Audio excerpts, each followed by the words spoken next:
क्या आप mutual funds के बारे में समझना चाहते हैं? आप में से कई लोगों को म्यूचुअल फंड्स के बारे में ऑलरेडी बहुत कुछ पता होगा, कुछ लोग इन्वेस्ट भी करते होंगे। पर भारत में आज भी कई ऐसे लोग हैं जिन्हें म्यूचुअल फंड्स के बारे में नॉलेज नहीं है, फाइनेंशियल प्रोडक्ट्स के बारे में अवेयरनेस नहीं है। इस चैनल के माध्यम से हम अपनी वीडियो सीरीज़ में बहुत सारे फाइनेंशियल प्रोडक्ट्स के बारे में बात करने वाले हैं। मैं चाहूँगा कि आप इस वीडियोज़ को उन सभी लोगों तक पहुँचाएँ जो आपकी नज़र में फाइनेंशियल अवेयरनेस अभी पूरी तरह नहीं रखते हैं, जो फाइनेंशियल प्रोडक्ट्स के बारे में जानना चाहते हैं, अपने पैसे को संभाल कर रखना चाहते हैं, ग्रो करना चाहते हैं और वाइज डिसीजन लेना चाहते हैं, किसी और के पास अपने पैसे को फंसाना नहीं चाहते। तो ज़रूर उन सब की मदद करें इन वीडियोस को उन सभी लोगों तक पहुंचाकर। म्यूचुअल फंड क्या होते हैं, ये एक बहुत कॉमन क्वेश्चन है।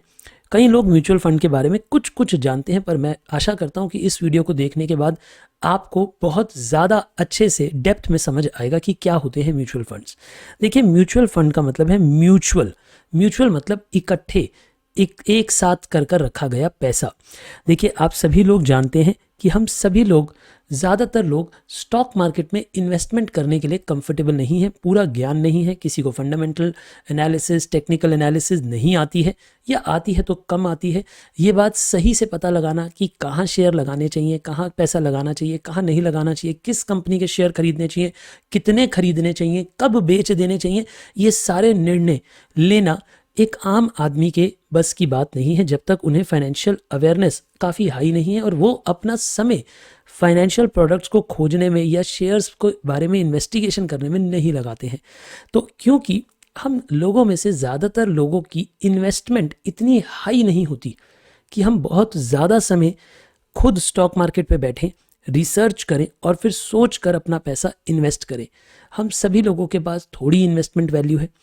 वो सभी लोग ज़्यादातर म्यूचुअल फंड का सहारा लेते हैं। क्या होता है म्यूचुअल फंड, आइए समझते हैं। यहाँ पर बहुत सारे लोग जिनके पास कुछ फंड्स हैं, लेकिन उनके पास बहुत ज़्यादा समय नहीं है कि वो खुद मार्केट को रिसर्च करें, या उन्हें मार्केट रिसर्च करनी नहीं आती है। ये सभी लोग अपने फंड्स इकट्ठे करते हैं, यानी ये पैसा म्यूचुअल फंड को देते हैं। म्यूचुअल फंड के पास जब इन सब का पैसा आता है तो म्यूचुअल फंड इन्हें इस पैसे के बदले में यूनिट्स इशू करता है। यूनिट्स, जी हाँ, म्यूचुअल फंड जब इशू करता है तो उन्हें यूनिट्स कहा जाता है। यानी सोचिए कि अगर ये एक म्यूचुअल फंड हाउस है और इस म्यूचुअल फंड हाउस में हज़ारों लोगों ने अपने कुछ कुछ फंड्स इन्वेस्ट करें, जितनी भी वो इन्वेस्ट करना चाहते थे। मान लो कि किसी ने SIP कराई हुई है, हर महीने 500 रुपये देता है, किसी ने हर महीने 10,000 रुपये देने हैं, किसी ने एक ही बारी में 5 लाख रुपए पुट किए हैं। तो ऐसे अलग अलग लोग अपना पैसा म्यूचुअल फंड हाउस को दे देते हैं। अब म्यूचुअल फंड हाउस क्या करता है, जब ये पैसा उनके पास आ जाता है, इस पैसे को मैनेजर्स के थ्रू, ये फंड मैनेजर्स होते हैं, ये लोग एक्सपीरियंस्ड लोग होते हैं, पढ़े लिखे लोग होते हैं, फाइनेंस की फील्ड में कई डिकेड्स का इनके पास एक्सपीरियंस होता है। इन्हें म्यूचुअल फंड हाउस अपने पास अपॉइंट करता है, एक अच्छी खासी सैलरी देता है। ये इस आए हुए पैसे को, इसे हम एसेट अंडर मैनेजमेंट कहते हैं, AUM, एसेट अंडर मैनेजमेंट, यानी जितना पैसा आया है म्यूचुअल फंड के पास, जिसे म्यूचुअल फंड मैनेज कर रहा है, इस पैसे को इन्वेस्ट करता है। अब आप मुझसे पूछेंगे कि इन्वेस्ट कहाँ किया जाता है। इन्वेस्ट किया जाता है as per the purpose of mutual fund, जो आपको पहले ही डिफाइंड होता है। जैसे अगर आप म्यूचुअल फंड में पैसा लगाने जाते हैं तो वो कहते हैं equity mutual fund. Equity mutual fund का मतलब ये जो पैसा आपके पास से इकट्ठा होगा ये इक्विटी मार्केट में लगेगा, यानी ये अलग अलग कंपनियों के इक्विटी शेयर्स में लगाया जाएगा। हो सकता है डेट म्यूचुअल फंड हो, यानी आपका जो पैसा है वो डेट के रूप में कंपनियों को या बिजनेसेस को दिया जाएगा, यानी आपका पैसा डेट में इन्वेस्ट होगा। कुछ में हाइब्रिड भी हो सकता है। हाइब्रिड का मतलब आपका जो पैसा है, कुछ पैसा इक्विटी में जाएगा और कुछ पैसा डेट में जाएगा, और इसकी भी परसेंटेज पहले डिफाइंड हो सकती है कि कितने % पैसा इक्विटी में चला जाएगा, कितने % पैसा डेट में चला जाएगा। क्या आप सभी लोगों को मेरी बातचीत समझ आई? मैंने क्या कहा कि यानी हम सभी लोग जो पैसा म्यूचुअल फंड के पास रखवाते हैं, म्यूचुअल फंड उस पैसे को कहीं ना कहीं मार्केट में इन्वेस्ट करता है, उस इन्वेस्टमेंट से अर्निंग कमाता है और उस अर्निंग पे हमारा भी हक होता है क्योंकि वो हमारे पैसे से आई है। धीरे धीरे करके म्यूचुअल फंड जहाँ पे इन्वेस्ट करता है, मान लेते हैं कि म्यूचुअल फंड के पास इन्वेस्टमेंट थी 5,000 करोड़ की। अब ये जो 5,000 करोड़ थी ये इन्वेस्ट हो गई और ये बढ़ते बढ़ते 7,000 करोड़ की हो गई। यानी कि आप ऐसे समझे कि हर एक व्यक्ति जिसके पास यूनिट्स थे, जिनके पास यूनिट्स थे, उन सबके यूनिट्स की वैल्यू प्रोपोर्शनली बढ़ जाएगी। यानी अगर मैंने 500 रुपये लगा रखे थे म्यूचुअल फंड में, तो मेरे म्यूचुअल फंड क्योंकि 5,000 से 7,000 करोड़ के हो गए हैं, मेरे 500 रुपये के म्यूचुअल फंड भी मार्केट में लगभग 700 रुपये के हो जाएंगे। यानी मैंने अगर म्यूचुअल फंड को 500 रुपये दिए थे तो वो भी प्रोपोर्शनेटली 700 रुपये पे पहुंच जाएगा। यानी आप ऐसे कह सकते हैं कि म्यूचुअल फंड की वैल्यू जो है, जिसे हम नेट एसेट वैल्यू बोलते हैं, नेट एसेट वैल्यू बोलते हैं, ये कब बढ़ती है? ये तब बढ़ती है जब हमारा पैसा जो म्यूचुअल फंड ने इन्वेस्ट किया है मार्केट में उसकी वैल्यू बढ़े।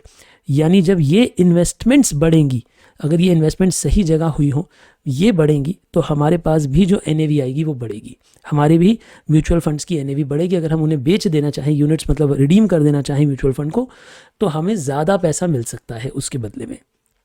यानी कहीं ना कहीं आपको दो इम्पॉर्टेंट बातें समझनी होंगी। एक कि जो म्यूचुअल फंड में आपने पैसा लगाया है वो सही म्यूचुअल फंड में पैसा लगाया हो, जहाँ पे काबिल फंड मैनेजर्स हों जो आपके पैसे को अच्छे से इन्वेस्ट कर रहे हों। इसके लिए आपको म्यूचुअल फंड की हिस्ट्री ज़रूर देखनी चाहिए कि पिछले कुछ ईयर्स में उस म्यूचुअल फंड ने कितने % का रिटर्न कमाया है। यानी जो इनके फंड मैनेजर हैं ये कितने काबिल हैं, पिछले कुछ ईयर्स में इन्वेस्टमेंट पे कितने % कमा कर दे पा रहे हैं।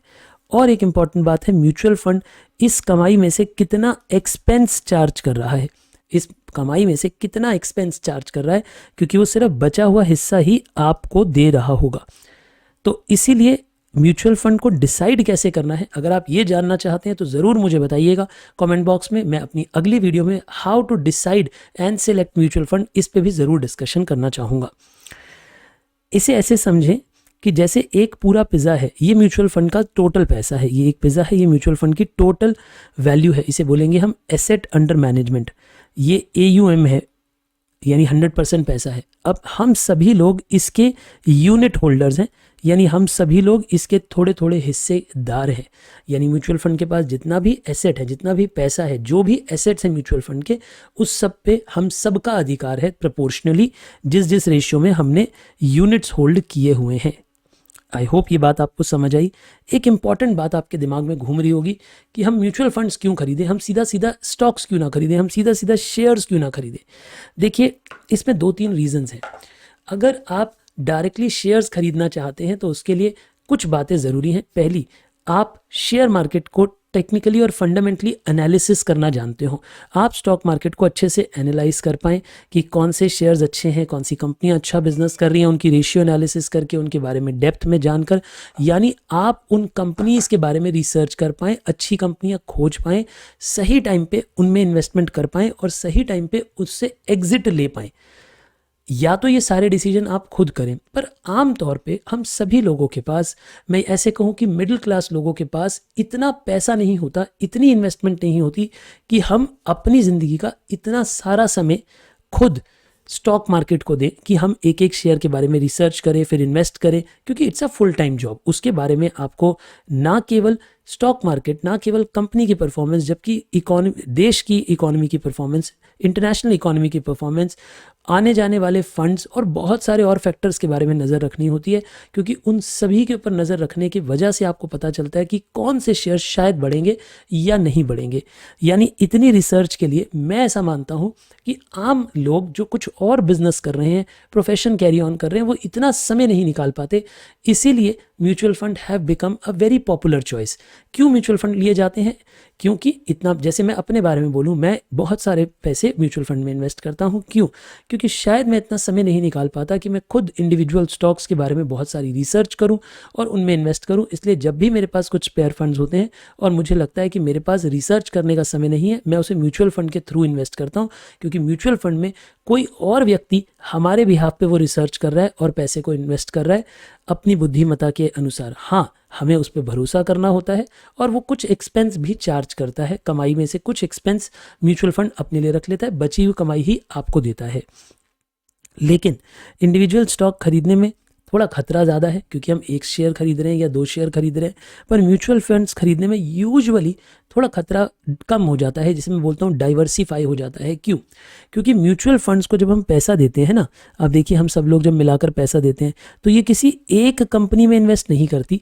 Mutual funds usually group of बहुत सारी कंपनीज में इन्वेस्ट करती है, यानी पैसे को डाइवर्सिफाई करके रखा जाता है, पैसे को बांट के रखा जाता है, ताकि अगर मान लो कि म्यूचुअल फंड ने अपना पैसा 10 कंपनीज में इन्वेस्ट किया, अब 10 में से अगर 2 कंपनियां नेगेटिव रिटर्न भी दे गई, बाकी 8 अगर पॉजिटिव दे गई, तो भी एवरेज रिटर्न हमारे पॉजिटिव आ जाएगी और हमें एक ठीक ठाक रिटर्न मिल जाएगी, बिना मेहनत किए, बिना उन कंपनियों के बारे में बहुत ज़्यादा सोचकर, बिना उनकी बहुत ज़्यादा रिसर्च करके।